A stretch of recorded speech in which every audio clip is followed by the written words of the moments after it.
Welcome students. इस video में बात करेंगे हिस्ट्री ऑफ इकोनॉमिक थॉट के इंक्लूजन में basic principles and policies of physiocracy. Physiocracy की प्रीवियस वीडियोस में हमने बात करी थी कि फिजियोक्रेसी कैसे फाउंड हुई थी, फिजियोक्रेसी कहाँ से आई थी। अगर हम देखें तो फिजियोक्रेसी एक इकोनॉमिक थ्योरी थी जिसका जो ओरिजिनेटेड था, यानी कि ओरिजिन बना था, स्टार्ट हुआ था वो 18th सेंचुरी में फ्रांस से हुआ था। और फ्रैंकोइस क्वेज़नी जो थे, इन्होंने इसको फाउंड करा था, जिसमें हमने पढ़ा था नेचुरल ऑर्डर के बारे में। लैंड को सोर्स ऑफ वेल्थ माना गया था। फिजियोक्रेसी का जो बिलीफ था वो ये था कि government should not interfere with economic affairs. That only function of government was protect life, liberty and property. Agriculture को सपोर्ट करता था। ऐसे कुछ बातें हमने पढ़े थे इनके बारे में। फीचर्स पढ़े थे हमने। फीचर्स के बारे में हमने ये भी देखा था कि इन्होंने 3 क्लास ऑफ इकोनॉमी में बांटा था: productive, sterile and proprietor classes. अब इस वीडियो में हम बात करेंगे प्रिंसिपल्स और पॉलिसीज़ कि फिजियोक्रेसी की क्या क्या प्रिंसिपल्स है और क्या क्या पॉलिसीज़ है, क्या क्या प्रिंसिपल्स है और क्या क्या पॉलिसीज़ है। तो सबसे पहला पॉइंट यहाँ पर इसमें बताया गया है, the only profession that is productive is agriculture. हमने फिजियोक्रेसी के बारे में पहले ही पढ़ा है, तो हमने ये देखा था कि एग्रीकल्चर को ये जो थ्योरी है वो बहुत सपोर्ट करती है, एग्रीकल्चर को बहुत प्रोडक्टिव मानती है। एग्रीकल्चर एक ऐसा पार्ट है जो प्राइमरी सेक्टर का बैकबोन है, कंट्री का बैकबोन है। देखा जाए तो एग्रीकल्चर एक बहुत इंपॉर्टेंट सोर्स है किसी भी कंट्री के इकोनॉमिक ग्रोथ के अंदर।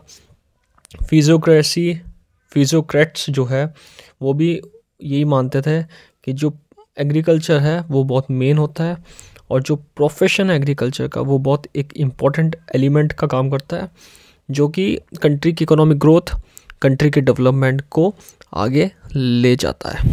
तो पहला पॉइंट जो है वो है एग्रीकल्चर प्रोडक्टिव होता है। इनके अकॉर्डिंग एग्रीकल्चर एक ऐसा प्रोफेशन है जो कम्प्लीटली फुल्ली प्रोडक्टिव या फुल एम्प्लॉयमेंट देने वाला है। Trade and industry are sterile profession. Trade and industries are sterile profession.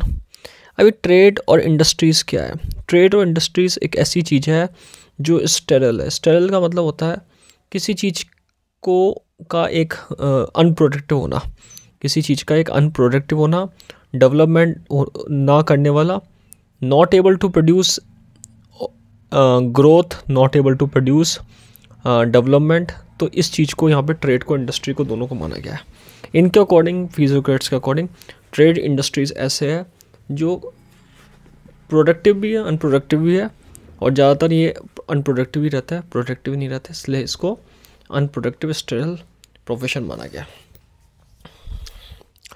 Agriculture generates a profit. Third point उन्होंने बताया, एग्रीकल्चर प्रॉफिट क्रिएट करता है, सरप्लस जिसको हम कहते हैं। फोर्थ पॉइंट इन्होंने बताया कि हार्मोनी होनी चाहिए जितनी भी सोशल क्लासेस है। हमने पहले ही पढ़ा था इसमें कि जितनी भी सोशल क्लासेस है उनके बीच में हार्मोनी होनी चाहिए, जैसे कि कंजर्वेटिव है, या फिर जो न्यू क्लासेस है या मॉडर्न क्लासेस है, या फिर एग्रीकल्चर के लोग हैं, स्टेरल लोग हैं, इन सब में हार्मोनी होनी चाहिए, क्योंकि जब इनमें हार्मोनी रहेगी तभी कंट्री का ग्रोथ होगा, इनके अंदर कोऑर्डिनेशन अच्छा बैठेगा, तालमेल अच्छा बैठेगा, ट्रेड अच्छा होगा। इसलिए इन्होंने इस पॉइंट को बताया। Life is a happy and meaningful because of natural order. Natural order जो फिक्स है उस ऑर्डर के अकॉर्डिंग यहाँ पे इन्होंने लाइफ को एक हैप्पी और मीनिंगफुल माना गया। नेचुरल ऑर्डर का मतलब क्या होता है? नेचुरल ऑर्डर मतलब एक बेसिक इकोनॉमिक सिस्टम, जिसमें अगर देखा जाए तो फ्रैंकोइस क्वेज़नी ने जब फिजियोक्रेसी के बारे में बिल्टअप करा था, ओरिजिन बताया था, तो उन्होंने पूरे होल सिस्टम को नेचुरल ऑर्डर का कंसेप्ट दिया था। नेचुरल ऑर्डर का एक कंसेप्ट दिया था जो डिज़ाइन और ऑर्डर जो करा गया, डिज़ाइन और बनाया गया है, वो गवर्नमेंट के द्वारा बनाया गया है, एक परमानेंट है, एक यूनिवर्सल फिनोमिनॉन है, इसलिए इसको नेचुरल ऑर्डर यहाँ पे माना गया है। कि नेचुरल ऑर्डर जो है वो क्या है? एक यूनिवर्सल है, एक कंप्लीटली सिस्टमेटिक है, गॉड के द्वारा बनाया गया, परमानेंट है, इसलिए इसको यहाँ पे बताया गया कि life is a happy and meaningful because natural order के द्वारा लाइफ हैप्पी है और मीनिंगफुल है। हर चीज़ अपनी सिचुएशन के अकॉर्डिंग कवरेज रखता है, हर चीज़ के अपने प्रिंसिपल है, हर चीज़ का एक कंट्रोल है, चाहे वो एनिमल हो, चाहे वो ऑर्गेनिक लाइफ हो, या फिर ह्यूमन कम्युनिटीज़ हो। इन सब के बारे में इन्होंने पूरा बताया है। और इनके जो बेसिक था, जो क्वेश्चन ने बताया था कि हमेशा सेटिस्फेक्शन देने वाला होता है, इसलिए इसको हम नेचुरल ऑर्डर बहुत इंपॉर्टेंट माना गया है कि अगर हम सेटिस्फेक्शन मिल रहा है तो हमारी लाइफ हैप्पी और मीनिंगफुल बन जाएगी। 6 point, a person should enjoy most freedom probable. एक पॉइंट इन्होंने ये भी बताया कि हमेशा हर पर्सन एक फ्रीडम चाहता है, हमेशा हर पर्सन एक फ्रीडम की कोशिश करता रहता है, संभावित हमेशा फ्रीडम को गेट करने की कोशिश करता है, ये इन्होंने इसमें बताया। 7 पॉइंट है, trade should be free. Trade हमेशा फ्री रहता है, it is a necessary evil, क्योंकि हमेशा ये ज़रूरी है। ट्रेड को हमेशा फ्रीली करा जाता है, लिबर्टी का एक बहुत योगदान है इसके अंदर, लिबरलाइजेशन का जो गवर्नमेंट देती है, इससे ट्रेड आसान हो जाता है। 8 पॉइंट है, utility determine value, money has worth, price and values are synonymous terms. Utility यानी कि वैल्यू, किसी भी चीज़ की वैल्यू है, मनी एक ज़रूरी कंसेप्ट है, और प्राइस और वैल्यू दोनों एक दूसरे से रिलेट करता है, यानी कि एक ही बात इनके द्वारा मानी गई है, फिजियोक्रेसी के द्वारा।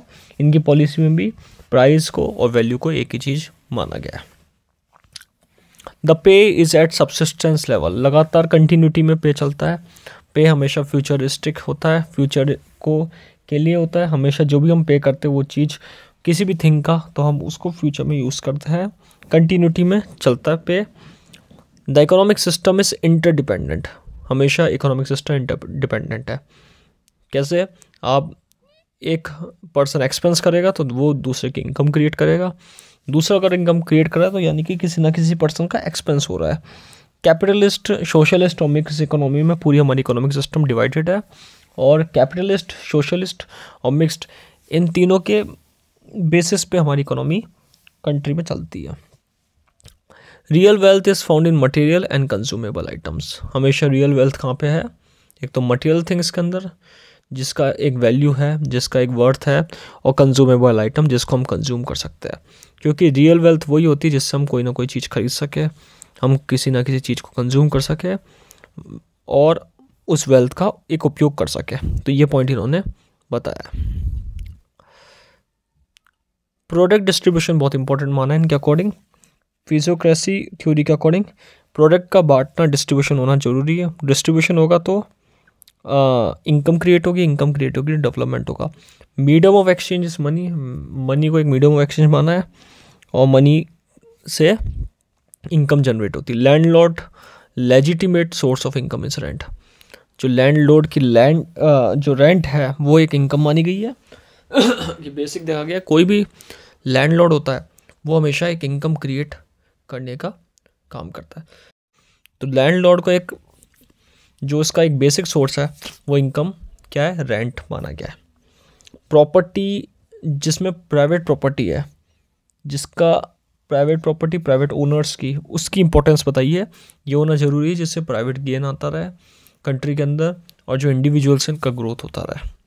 16 point, there is a chance of excessive population growth on land, ये ज़्यादातर हर इकोनॉमिस्ट ने बताई ये वाली जो बात है 16 पॉइंट नंबर की, कि एक्सेसिव पॉपुलेशन ग्रोथ हमेशा बढ़ता रहता है, और ये हर जगह देखी गई है कि पॉपुलेशन ज़्यादा होने से एम्प्लॉयमेंट भी अफेक्ट होता है। तो इन्होंने ये पॉइंट पहले ही बता दिया कि पॉपुलेशन ग्रोथ होने का चांस, पॉपुलेशन के बढ़ने का चांस ज़्यादातर कंट्रीज़ में रहता है। तो इस वीडियो में हमने बात कर ली basic principles and policies of physiocracy, जिसमें हमने कई पॉइंट्स यहाँ पे कवर करा है। Thank you.